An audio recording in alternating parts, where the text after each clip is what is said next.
I think there's actually something kind of groovy about the fact that this isn't based on another movie. It's not based on a franchise. It's not based on a character. It's not a reboot, which I don't even understand what that title means. I just think they're remakes. I'm always proud of the fact that I write my scripts from scratch. And one of the things that I like the most, and sitting here now, going around the world, is that I know that there was a day at one time that I sat at a table in front of a blank piece of paper, and none of this existed at all. And until I started filling out that blank piece of paper, this never would have existed. So I can always go back to that day and remember where none of this existed at all until I filled it up on a piece of paper with a pen. Can't write poetry on a computer.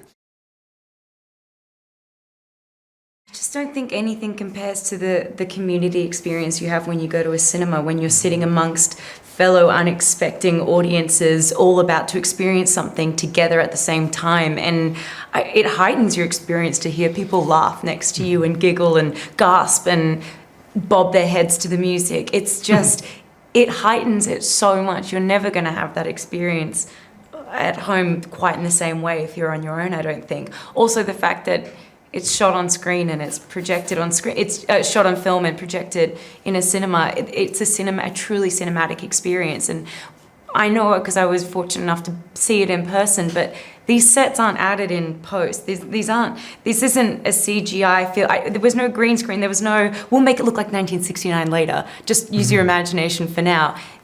I was there, I got to see it, and I'm telling you, when you sit there, you can feel that, you can feel the authenticity, it's just, you are truly transported to 1969.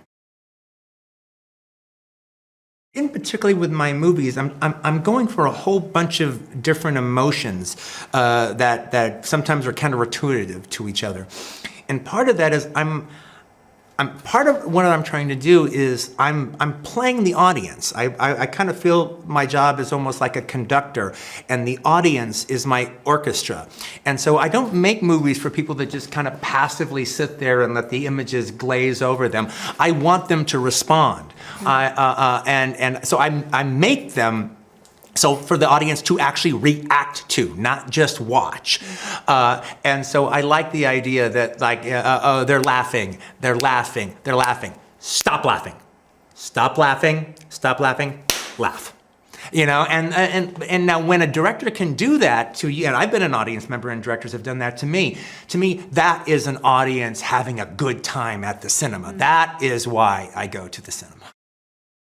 Hi there, it's Debbie. We all know Margot Robbie for her blockbuster roles as well as her stunning looks. But when she starred in The Wolf of Wall Street as Leonardo DiCaprio's on-screen wife, she had to do many full-frontal nude shots. When her family eventually went to see the film, she was so embarrassed that she lied, telling them her head had been digitally added to a model's body for the scenes. Remember to click here below to subscribe or on the side for more great content.